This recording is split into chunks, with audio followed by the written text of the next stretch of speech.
The most important thing about any meal is local, fresh ingredients to start off with. And that's what Dundore Heister is doing here in Wyomissing. Every Saturday they have this great setup, little farmer's market going on here. Check out some of this produce, some of the most beautiful tomatoes that I've ever seen.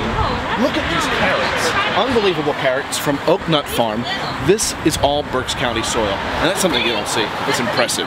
But the thing that's really getting me is the smell coming from next door. This is Jake. Jake, what's going on here today? Hey, how we doing, buddy? Good. Good to see you. Good to be here. Today we got some of our house roasted rotisserie turkey that we soaked with some heritage bone broth and did a little bit of turkey with some of our pan drippings. Super simple butter flour roux. You know, that's all that's really in it. We're letting the essence of the turkey really speak for itself here. We also have some Hungarian pickled peppers here. How long did you pickle that for? Those were pickled for 2 months after they were brined for a week. So definitely some time took to get those where they needed to go. But the you know, the finished product is superb. Oh yeah, flavor really speaks for itself, honestly. Can you make me something up? Oh yeah, absolutely. Let's do it. Start with a concha and potato bun. Split that right in half here. And we'll do some of the relish right on the bun, so we don't miss any of that flavor in each bite. How long did that turkey cook for? Turkey's cooked, it's slow cooked, depending on weight, honestly. But to keep the turkey super moist, we do one of two things, or two of two things rather. It's brined in a salt, sugar, peppercorn, lemon solution. And what that does is tenderize the proteins in that hearty turkey, that hearty strong bird. Secondly, we're letting the bird rest when we take it out. That carryover cook time is really what keeps it super moist inside. Combined with that gravy, it's just a great product, super moist. Because you know, the problem with Thanksgiving turkey, you know, it's too dry, it's gritty. You know, this is just made with some great love, made with some time. Made with love. Oh yeah, yields a great product. All right. So we're gonna add a little bit of our turkey gravy up top here. Do a little bit of that smoked cheddar. I like to split it in half, get that nice first bite, last bite of your sandwich, you know. Good sandwich is consistent from the first bite you take to the last. I'll finish it with a little bit more gravy for you here and let you dig in. There you are, my friend. All right, thank you, sir. Yep. Look at this, look at the gravy dripping down. I'm gonna dig right in here. I can't wait. Oh my. The gravy is liquid gold. That's what I'm going to call it. Absolutely. Liquid gold. The turkey, beautiful flavor. You can tell that it was cooked low and slow. And then you get that taste of the cheddar right in there. It's beautiful. This is unbelievable. How's that Hungarian pepper feel? Does that refresh your palate a little bit? You know, it's such a rich Now we're just going gravy. into that for my second bite. Very refreshing. A little bit of spice, but it's not overbearing. And that's what's important, because like you said, very refreshing to the palate with that turkey and that cheddar and that gravy. It's unbelievable. Thank you. Hey, no problem, man. Glad you're enjoying it.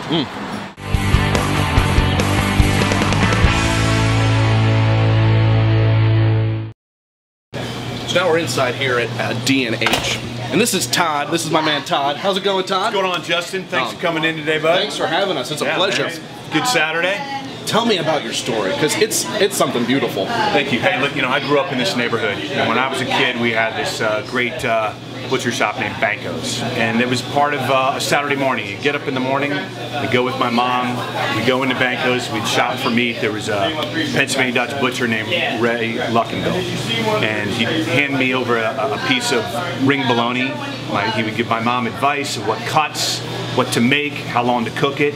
And it was an experience, and I think that what we've been lacking in the community is a place where you can you go on a Saturday morning, you get up, get a cup of coffee, you go visit Sean outside, and you come in and see us, see familiar faces. It's about connections and finding a sense of community. That's a beautiful thing. Can we see some stuff that you do here? You got it. Yeah, we got a lot of stuff going today. That's great. It's a Saturday here at D&H. Walk me through what you do on your normal day. Let's go. Come on. Yeah, so we're going back in our kitchen, and as a whole animal butcher, the kitchen is an incredibly important place because you know, the tenet is that you don't want to waste any aspect of the animal, and the traditions of of our roots here, waste not, want not. So the kitchen is where magic happens because we're relying upon the chefs and the cooks to come up with something. Everything is fresh, but don't waste anything. So today, I think Mark is here. He's taking we're taking butts out of the smoker on Saturday morning, right, for a special order? Yes, sir. So right here we have done a couple of our heritage smoked pork butts.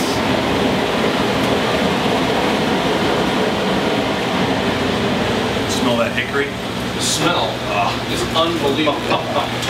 So in here we smoke about 18 hours at a very low temperature, so our product comes out as tender as possible.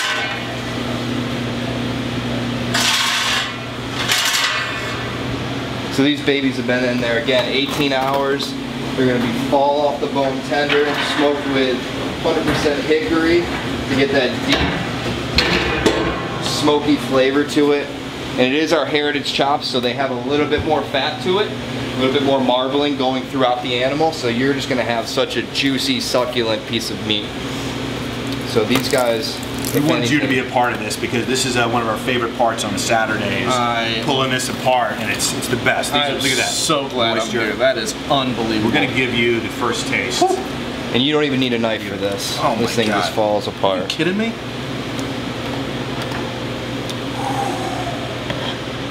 There you go, my friend. And again, this is heritage pork, so this is talk to me about that heritage pork. It's all about flavor. So we want to, there's a major movement in our country that we want to be promoting heritage hogs. And why?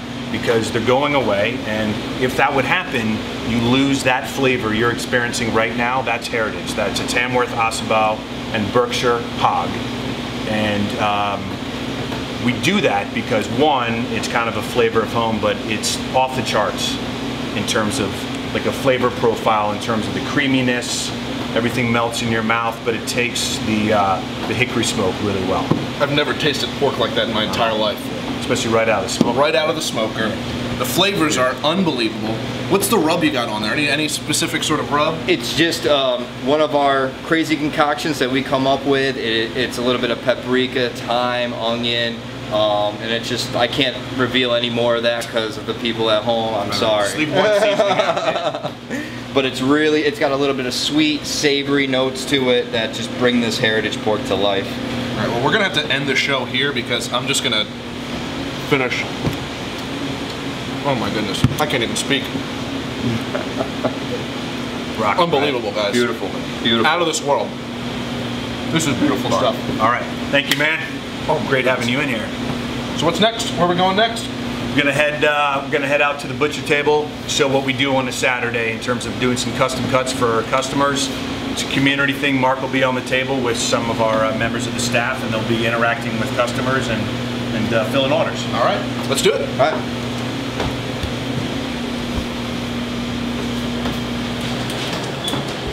All right. So this is the backbone of our business here, is the butchery table, the communal butchery table, where Mark is always working with some of the other butchers, or we're doing some training. This is where the magic happens, because at the end of the day, this is the lost art. Right. This is what many of us were yearning for in terms of when you go to a supermarket, where's the butcher? Right. Where's the advice? Help me make a meal. Right. Show me what to do with that beautiful meat. And so Mark's working the table. Saturday, you've been doing customer orders, right? All day. And so, but you're gonna do something pretty special here at D&H, which is our dry aged beef. Right? Yep, so this right here is a 4-week dry aged ribeye.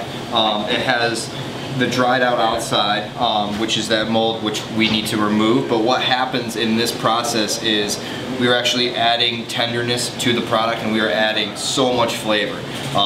You're losing moisture, concentrating the beef, enzymes are breaking down, proteins are loosening up, and it's just going to be it's going to make for a much more better eating experience for sure. Sick of that yellow fat. Right. So when you go to the grocery store, you're normally going to find some meat with the fat white.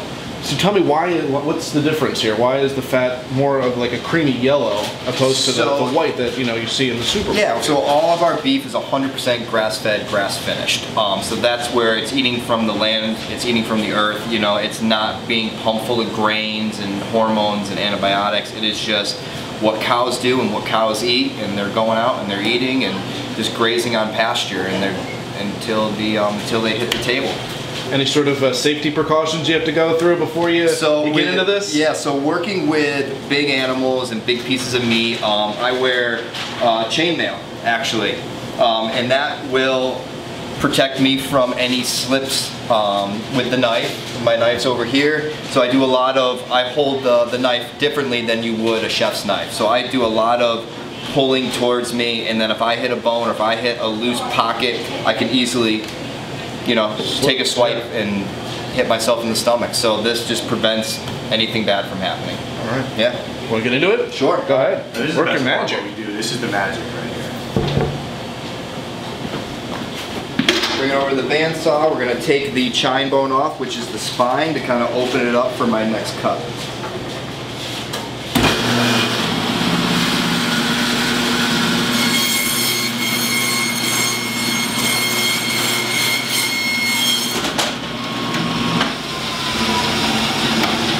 So like you said, that just opened it up for you, right? Yep, so when I bring it back to the table, I'm going to remove these feather bones. Okay. And there's a little piece of meat up here called the decal, which just helps in the dry aging process, keeping that nice yellow, kind of creamy fat to that product. Right.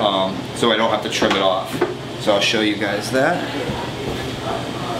And again, this is 4 weeks aged.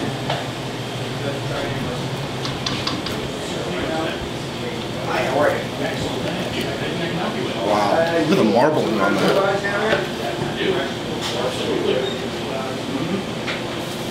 You can see the chainmail plays a very important role. Absolutely, it does. So how long have you been doing this? This, about 6 years now. I've been working with whole animal probably 5, but I've worked at other butcher shops. Long time.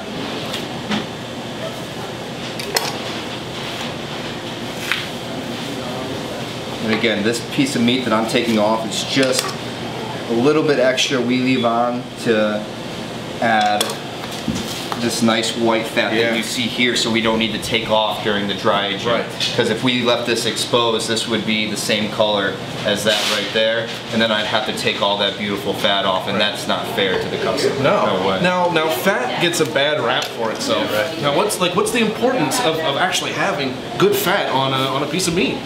Fat is flavor. Yeah. So it's kind of balancing flavor with, getting to the meat. For us, a lot of it is people are averse to fat. They've read a lot of books saying, no animal fat. And I think that really depends on what the animal ate. Right. So if the animal was raised on pasture, getting all that goodness, it's much different in terms of content, and so we believe that fat is okay. Fat is actually good. We don't like to use the word fat. We use marbling. Marbling, because everybody wants to eat marbling, and people don't want to eat fat, right? Yeah. Fat is flavor, and so that's why people like their other leaner cuts, right? So, but for many people, they like the ribeye. That's going to have a little more marbling to it. So it depends on what the consumer wants. Right. Don't listen to what you read. Fat is flavor. Right. So I'm going to take, you can see that aged right there. So I'm going to take the bandsaw, take this piece of beef back to the bandsaw and just trim that up. And then you'll be able to see what a beautiful dry aged piece of beef looks like. All right, I'm excited.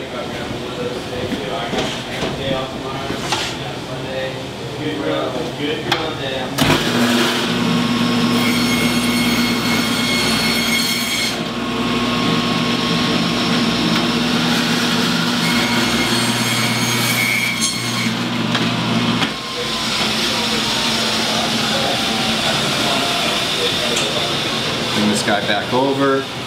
So what I do next is this little bit of bone dust is what we call it. Right. So the bandsaw will rip through the bone and rip through some of the meat and create this kind of pasty-like substance, and then you just wipe it away.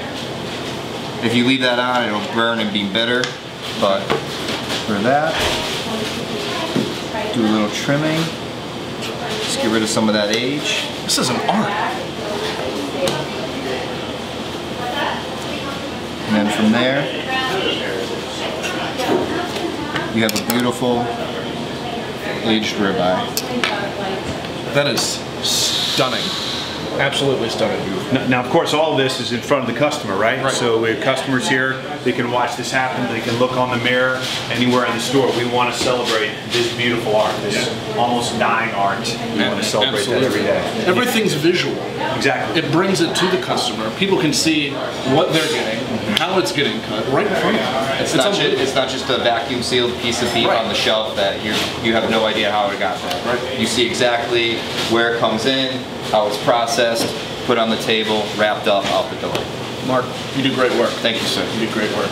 Before we head outside, one more thing. All right. You said we were done in the kitchen, but Adrienne is back here and she's making our beautiful rotisserie turkey. Now this is what I had earlier, right? It is. So we're going to go outside and do the sandwich. I don't know if you saw that yet, but I wanted you to see where it all begins, which is this beautiful rotisserie turkey breast. I want you to help us rub it on and get it in the rotisserie. Cool? Sounds great to me. Come on, let's do it. All right. There's Adrienne. Jump in there, man. All right. How's it going, Adrienne? Good morning. I'm excited to be here. This is great. Should I put some of these on? Yeah, Yep. get that on. So we have our beautiful turkey breast that comes in, it's already netted, and then what we do is we brine it. Okay. Because I don't know about you, I'm but gonna stop that there. don't like dry turkey. All right. Brining, guys, is when you are taking a liquid, salt, and a sugar, and you just let it soak in. It helps to retain the moisture in the bird, which is why I like to brine my turkeys at home, especially for Thanksgiving. Nobody wants cardboard. Well, that's the worst thing. Who wants a dry turkey on Thanksgiving? So how long do you brine it for? At least 48 hours. That's a long time. It is, but it worth the wait? is definitely worth the wait. It is a big piece of meat, that is why it requires a little bit more time. Okay, so let's get into some of the seasoning here. What do you got going on? We have our house-made Dundore Heister rotisserie seasoning, and we've just added a couple different spices to kind of kick up the flavor. We want it to taste a little bit different than the chicken, you know, something brand new and exciting. So we just sprinkle this on, and then we'll rub it in, we'll massage it. We want to get it on all sides, so go ahead, get in there, rub it in. Oh, this is nice. Yeah. All right, we'll just flip it. I usually do it in a triangle method, and I'll let you rub the rest of this in. We almost kind of want to crust it up. Right. So I see you got the one hand for the seasoning, the other hand you're using for the no cross-contamination. It's very, very important. Yeah, you don't want to be in the bathroom with salmonella. We don't want that. This is great. The smell of the rub itself is delicious. Again, paprika. It does have paprika in it. And one more, and I will take my gloves off. I've double gloves so that I can then grab the turkey. We're gonna put it in our roasting basket. How'd I do? You did beautiful. Nice. Okay, so roasting basket.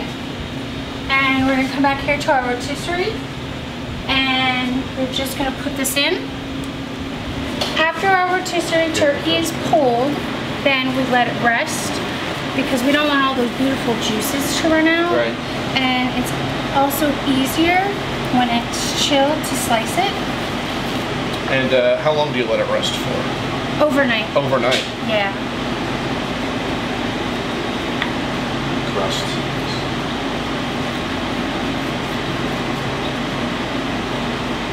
You're gonna be sharing, right? We're gonna get, everybody gets a piece here. Todd gets a piece. Yeah, You guys are more than welcome.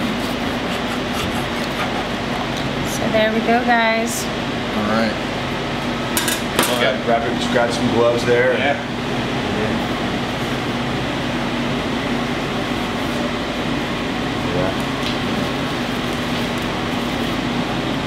Jump in there.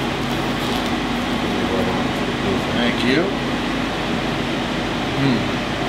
It's got that bark on the outside. Look at that, how it glistens. Right? Right. Oh my. So here's the thing. Deli meat, typically you go to the supermarket. A lot of our customers packing lunches, is back to school. People said, hey, can you come up with that? Take your meat and do a deli line for us. And so it's clean, antibiotic and hormone free, but great flavor. And we make everything in-house. All the deli meats, whether it's pastrami, ham, turkey, roast beef, it's all here. All delicious, local. It's pretty unique. So mom and dad can stop in, get some meats for the kids' sandwiches for school. Or even the adult sandwich. Even the adult sandwich, yeah. Bring it to work. That's unbelievable. The taste was great. Unbelievable job. Thank you. Yes, Justin, I think the idea is that we really want to have our store the best of what our region has to offer. Yeah. You know, we spent a lot of time visiting with local craftspeople that are someone that's doing that exact great product. We want to feature it. We have items that you can't find anywhere else. Unique, everything, and we want to make it convenient. So I think we want to be a one-stop shop. So it's just not about cuts, but it's also prepared meals. We have amazing sides that you can make a meal. We mentioned earlier about our line of clean deli meat, sausages, bacon, snack sticks, our jerky is second to none, and then of course we have our heritage pork, our chicken. And I think the more important thing, as you saw earlier on the butchery table, I mean, we want to have something that's reminiscent of a simpler time. Yeah. And I told Taking you it back to the old days. in the beginning about my inspiration as my family in terms of bancos and kind of that whole sense. If you walk into a place and someone knows your name and you're given exceptional customer service, I think that's missing, and that's what my wife and I wanted to bring back to the community. Well, you're doing it, and it was a pleasure. I have some vegetables to get outside before I head out. Pawpaws out there. Yeah. Thank you. course, This has been amazing. What you have here is absolutely beautiful, and keep up the All right. Thanks, Todd. Thanks for coming. Thank you. All right. Appreciate it. Well, that does it for this episode of Bites of Berks. Thanks to D&H for letting us come in and see what they're all about. I'm Justin Choate. See you next time.